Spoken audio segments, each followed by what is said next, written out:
কাউকে দেখে জয়গুরু বলছি, সে যদি শ্রী শ্রী ঠাকুরের দীক্ষিত না হয়, সে প্রত্যুত্তরে জয়গুরু বলতে একটু ইতস্তত বোধ করে, বলে না না এটা তোমাদের স্লোগান, এটা আমাদের না।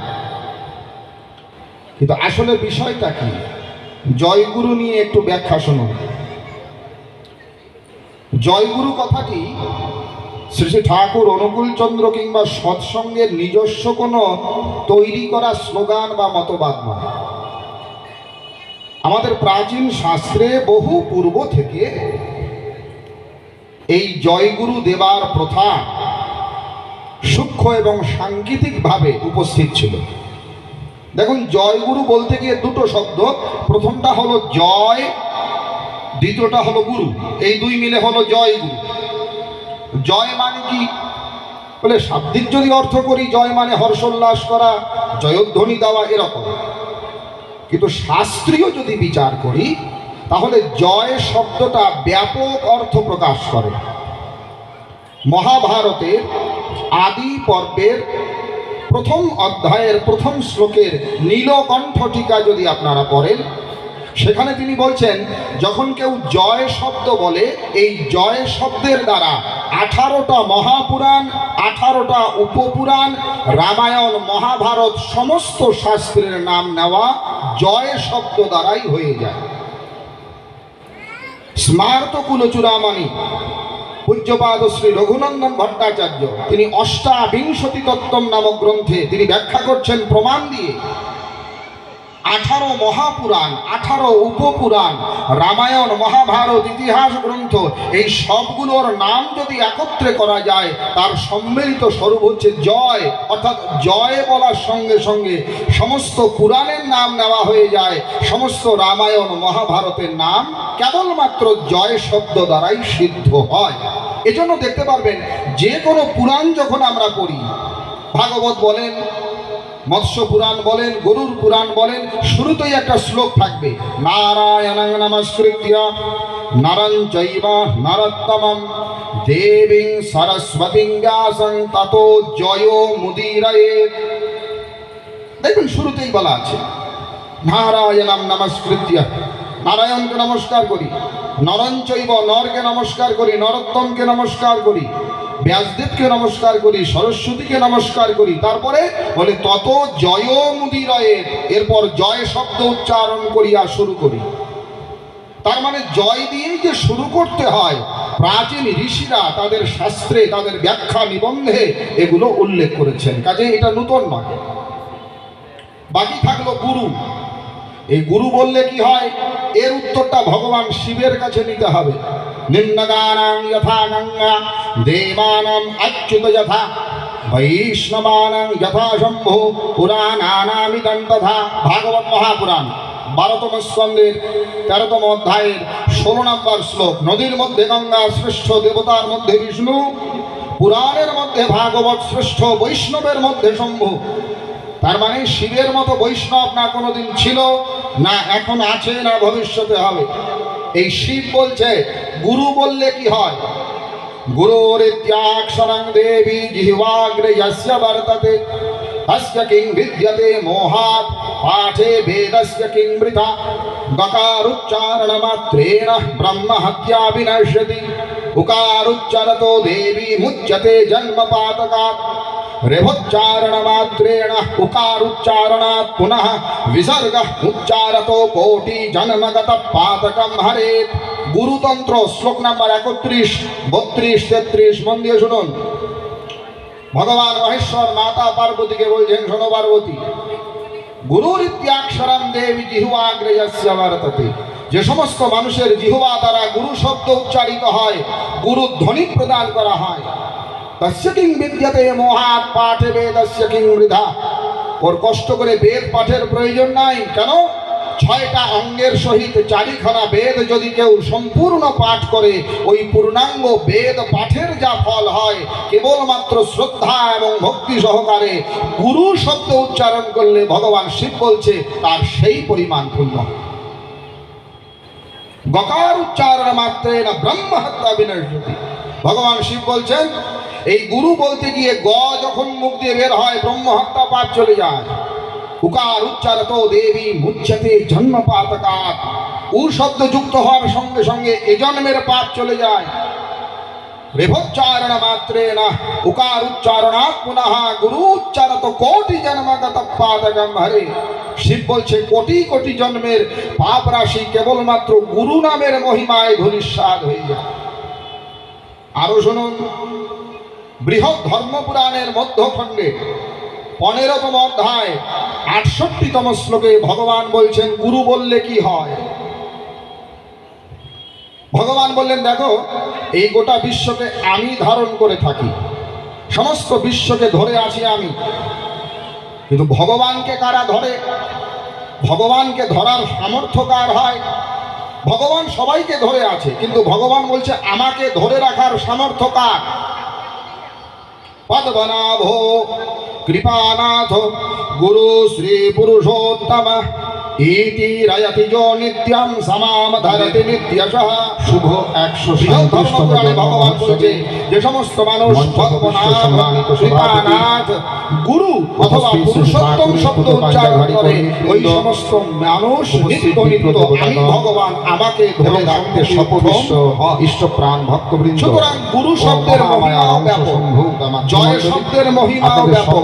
এই জয় এবং গুরু মিলিয়ে যে জয় হলো এর প্রমাণ কোথায়? জয় গুরু সম্ভাষণ, এর প্রমাণ জয় পাবেন পদ্ম পুরাণের, ভালো শোনা গেল না, জয় খণ্ডের 49তম অধ্যায়ের 6 নম্বর শ্লোক। অথবা শ্রী শব্দ পূর্বকম মাঝে মাঝে মঙ্গলম জপাৎ পাপম প্রমুচ্যতে। কারণে আমি তো আলাদা করে জয় বললাম আর গুরু বললাম, এ দুটো মিলে যখন জয় গুরু হলো, এটা কোথা থেকে? এটা তো ভগবান বলছে জয়াকে ঠাকুরের লোকেরা বলে। জয় শব্দ আমরা কেন বলবো? অথবা শ্রী শব্দ নেই, অথবা শ্রী শব্দ পূর্বকম আমরা যখন পঞ্চমী মঙ্গলম নাম শিব বলছে, যারা কৃষ্ণের নাম ভগবানের না হয় বা ভগবতীর নামের পূর্বে জয় জয় অথবা শ্রী শব্দ যুক্ত করে চলে যায়। যেমন রাম শব্দের আগে যদি শ্রী তাহলে জয় শ্রীরাম হয়, জয় গুরু নিয়ে জয় শ্রীরাম। কৃষ্ণ শব্দের আগে যদি শ্রী দেই জয় কৃষ্ণ, তাহলে যে ভগবানের নামের আগে যদি জয় শব্দ প্রয়োগ করা যায় অথবা শ্রী শব্দ প্রয়োগ করে জপ করা যায়, তো পদ্ম আমাদের প্রাচীন শাস্ত্রে 49তম অধ্যায়ের 6 নম্বর শ্লোকে ভগবান এই জয় গুরু দেবার পাপম প্রমুচ্যতে, এই গুরু শব্দ ভগবানের নাম ভাবে। এই গুরু শব্দের আগে যদি জয় দিয়ে বলা যায়, গুরু বলতে গিয়ে জয় শব্দ বলা যায়, এই জয় মানুষের সমস্ত পাপ হলো গুরু, এই দুই মিলে হলো জয়। গেল শাস্ত্রীয় প্রমাণ। জয় মানে কি? এর বাস্তব নির্জনী অর্থ ধরি জয় হয় হর্ষোল্লাস করা, জয়ধ্বনি দেওয়া, এরকম। জয় গুরু যে কেবল শাস্ত্রীয় নয়, তাহলে জয় শব্দটা ব্যাপক। স্বামী বিবেকানন্দের নাম আপনারা সকলেই শুনেছেন, মহাভারত পুরুষ, আদি সনাতন ধর্মের সিংহ পুরুষ। অধ্যায়ের প্রথম শ্লোকে নীলকণ্ঠ টিকা যদি আপনারা পড়েন সনাতন ধর্মের, সেখানে তিনি বলছেন যখন কেউ জয় শব্দ বলে, এই জয় শব্দের দ্বারা 18টা মহাপুরাণ, 18টা উপপুরাণ, রামায়ণ আর মহাভারত সমস্ত ব্রহ্মাণ্ডকে নেওয়া জয় শব্দ। স্বামী বিবেকানন্দের পত্রাবলী নামক বইয়ের 466 নম্বর চূড়ামণি দেখবেন। পূজ্যপাদ শ্রী স্বামী বিবেকানন্দ ব্রহ্মানন্দকে অষ্টাবিংশতি আরোহণে বলছেন জয় গুরু, ব্যাখ্যা করছেন প্রমাণ দিয়ে বিবেকানন্দের বাণী। 18 মহাপুরাণ, স্বামী বিবেকানন্দের বাণী রচনা, রামায়ণ, মহাভারত, ইতিহাস, স্বামী বিবেকানন্দের বাণী রচনার 10 খণ্ডে প্রকাশিত করা যায়। তার সম্মিলিত স্বরূপ হচ্ছে জয়। অষ্টম খণ্ডগুলো জয় বিবেকানন্দ 4 বাংলার বলছেন সমস্ত পুরাণের নাম নেওয়া হয়ে যায়, সমস্ত রামায়ণ মহাভারতের নাম রামকৃষ্ণ পরম জয়ের শব্দ দ্বারাই শশীভূষণ হয়। তিনি যখন আরতি করতেন, তিনি জয় পুরাণই যখন আমরা প্রমাণ রামকৃষ্ণ লীলা প্রসঙ্গ নামক বৎস পুরাণ বলেন, গুরু সুতরাং বলেন শুরুতেই একটা শ্লোক থাকে জয় গুরু নারায়ণং নমস্কৃত্য। এবার আমাদের বৈষ্ণব জগতের দিকে আসি। দেবী সরস্বতী ব্যাসং ততো অখিল ভারত জৈন সম্প্রদায়ের প্রতিষ্ঠাতা দেখুন শ্রী শ্রী সীতারাম দাস মহারাজ নমস্কৃত্য, যার প্রতিষ্ঠিত মহা নমস্কার করি। গোটা ভারত নরঞ্চৈব নরকে নমস্কার, কাশীতে যখন গিয়ে নমস্কার করি, ছিলাম বৃন্দাবনে নমস্কার করি, সরস্বতীকে নমস্কার করি। তারপরে জয় মুদিরয়ে তিনি বৈষ্ণব জগতে উজ্জ্বল নক্ষত্র সীতারাম ওঙ্কার নাথ। তার মানে জয় তিনিও শুরু করতে হয়। গুরুর মহিমা ব্যাখ্যা করতে গিয়ে বললেন এটা সম্প্রদায় অখিল ভারতীয় জয়গুরু সম্প্রদায় নিজে প্রতিষ্ঠা করল। এদিকে চতুর্সাধনায় সিদ্ধ এই গুরু বললে কি হয়, এর উত্তরটা ভগবান সরস্বতী পরমহংস মহারাজ তিনি জয় গুরু মহানাম কীর্তন করাতেন। আইগমানন্দের ভক্তরাও বলতে পারে সীতারামের ভক্তরাও বলতে পারে। ওইদিকে বৃন্দাবনে চলে যান মহাপুরাণ বিজয় কৃষ্ণ গোস্বামী 13তম অধ্যায় যে বিজয় কৃষ্ণ গোস্বামী নদীর মধ্যে পড়ে রামকৃষ্ণের সংস্পর্শে আসলেন এবং বৈষ্ণবদের ভগবান শ্রেষ্ঠ বৈষ্ণবের মধ্যে হয়েছিলেন।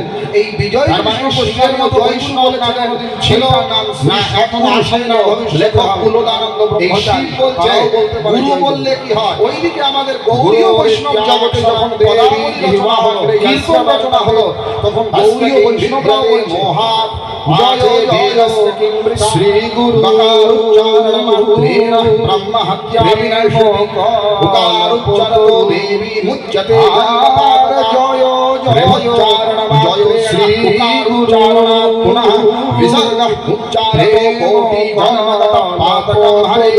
বৈষ্ণব দাস গৌড়ীয় বৈষ্ণবের পদাবলী দিচ্ছেন, উনিও বলছেন জয় জয় শ্রী গুরু। গৌড়ীয় মঠের যে কোনো বই খুলবেন প্রথম পৃষ্ঠায় লেখা আছে শ্রী শ্রী গুরু গৌরাঙ্গ জয়তু। যে সমস্ত মানুষের গৌড়ীয় কি রামকৃষ্ণ উচ্চারিত হয়, গুরু ধনেশ্বতা কি জগৎবন্ধু সুন্দর কি সীতারে মহাত্ম কি শৈব কি বৈষ্ণব, প্রত্যেক কষ্ট করে বেদ পাঠের প্রয়োজন নাই। জয় গুরু ছয়টা অঙ্গের সহিত চারিখানা বেদ যদি কেউ পূর্ণ পাঠ করে জয় ধ্বনি দিচ্ছেন, বেদ আবার জয় ধ্বনি দিচ্ছেন কেবলমাত্র ভক্তি সহকারে গুরু শব্দ উচ্চারণ করে ভগবান শিব বলছে যে সমস্ত রীতিবিধি তিনি প্রণয়ন করেছেন এগুলো কোনো নির্দিষ্ট ব্যক্তির জন্য মাত্র না, ব্রহ্ম হত্যা বিনাশ কোন নির্দিষ্ট সম্প্রদায় বলছেন জানেননি। এই গুরু বলতে গিয়ে বিশ্ববাসীর যে বের হয় যে কোনো পাঠের যে কোনো বর্ণের যে কোনো গোত্রের ব্যক্তির জন্য জন্মপাত সর্বকালে শব্দ যুক্ত হওয়ার সঙ্গে সঙ্গে স্থিতিতে ইমপ্লিমেন্ট করা যায় এমন তোর বিজ্ঞান সম্মত বাস্তব শিক্ষা দিয়েছেন। আমরা সেই কোটি কোটি দর্শন আপনার কেবলমাত্র আলোচনা করার মহিমায় শোনার জন্য এখানে বসেছি। যদিও আমার গলার অবস্থা অত্যন্ত খারাপের মধ্যখণ্ডে আমি 15তম অধ্যায়ে 68তম জায়গায় ভগবান বলছেন গুরু বললে কি হয় অনুষ্ঠান করছি। গতকালকে মালদায় বললেন দেখো এই গোটা বিশ্বকে আমি ধারণ করে থাকি, ঠাকুরের সমস্ত বিশ্বকে ধরে আছিলাম আলোচনা করেছি, কিন্তু ভগবান জায়গায় গলার অবস্থা একদম খারাপ। ভগবানকে ধরার সামর্থ্য কার হয়? ভগবান সবাইকে ধরে আছে, কিন্তু ভগবান বলছে আমাকে ধরে রাখার সামর্থ্য কার? পদ্মনাভ কৃপানাথ গুরু শ্রী পুরুষোত্তম ইতি রয়তি যো নিত্যম সমাম ধরতি নিত্যশঃ। বৃহৎ ধর্ম পুরাণে ভগবান বলছে যে সমস্ত মানুষ পদ্মনাভ কৃপানাথ গুরু অথবা পুরুষোত্তম শব্দ উচ্চারণ করে ওই সমস্ত মানুষ নিত্য নিত্য আমি ভগবান আমাকে ধরে রাখতে সক্ষম হয়। সুতরাং গুরু শব্দের মহিমাও ব্যাপক, জয় শব্দের মহিমাও ব্যাপক। এই জয় এবং গুরু মিলিয়ে যে জয় গুরু হলো এর প্রমাণ কোথায়? এর প্রমাণটা আপনারা পাবেন পদ্ম পুরাণের পাতাল খণ্ডের 49তম অধ্যায়ের 6 নম্বর শ্লোকে। জয়ত্যে তত্ত্বয়া বাপ অথবা শ্রী শব্দ পূর্বকম তজ্জমে মঙ্গলম নামং জপা পাপম প্রমুচ্যতে। আমি তো আলাদা করে জয় বললাম আর গুরু বললাম, এ দুটো মিলে যখন জয় গুরু হলো এটা কোথা থেকে? ভগবান বলছে জয়াদ্যে তত্ত্বয়া বাপ, জয় শব্দ অথবা শ্রী শব্দ অথবা শ্রী শব্দ পূর্বকম তচ্চমে মঙ্গলম নামম। শিব বলছে যারা কৃষ্ণের নাম ভগবানের নাম বা ভগবতীর নামের পূর্বে জয় অথবা শ্রী শব্দ যুক্ত করিয়া জপ করে তার পাপ চলে যায়। যেমন রাম শব্দের আগে যদি শ্রী দেই তাহলে জয় শ্রীরাম হয় না? জয় শ্রীরাম। কৃষ্ণ শব্দের আগে যদি শ্রী দেই জয় শ্রীকৃষ্ণ। তাহলে যে কোনো ভগবানের নামের আগে যদি জয় শব্দ প্রয়োগ করা যায় অথবা শ্রী শব্দ প্রয়োগ করে জপ করা যায় তো পদ্মপুরাণের পাতাল খণ্ডে 49তম অধ্যায়ের 6 নম্বর শ্লোকে ভগবান বলছেন জপাত পাপম প্রমুচ্যতে। এই গুরু শব্দও ভগবানের নাম, তাই গুরু শব্দের আগে যদি জয় দিয়ে বলা যায়, অর্থাৎ জয় গুরু বলা যায়, এই বলার সঙ্গে সঙ্গে মানুষের সমস্ত পাপ দূর হয়ে যায়। এ গেল শাস্ত্রীয় প্রমাণ। এর বাস্তব ইমপ্লিমেন্ট কোথায় কোথায় হয়েছে মন দিয়ে শুনুন।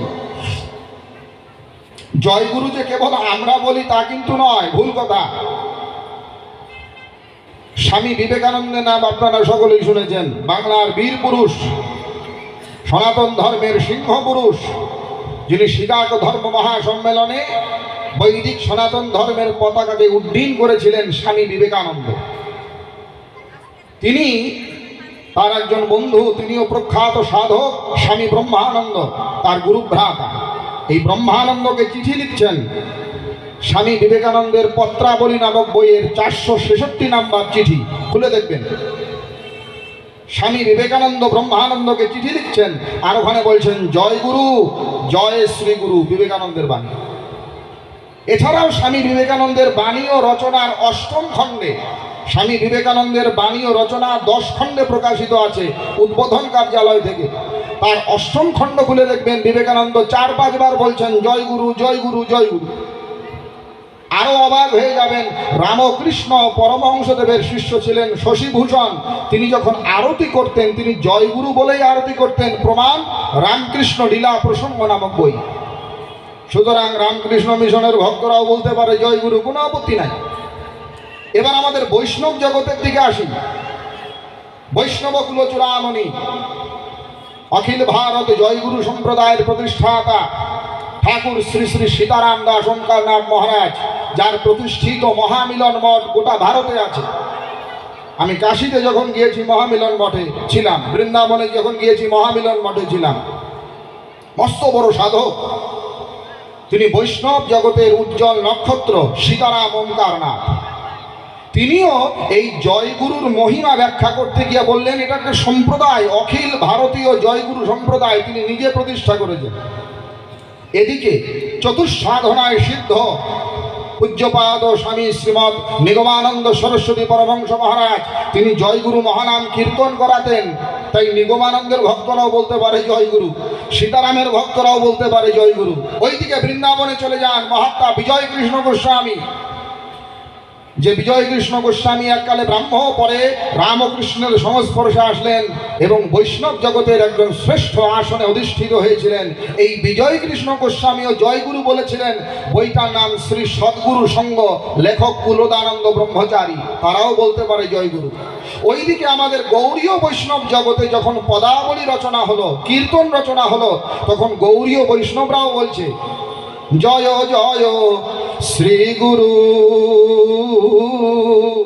প্রেম কল্পতরু, আর জয় জয় জয় শ্রী গুরু প্রেম কল্পতরু।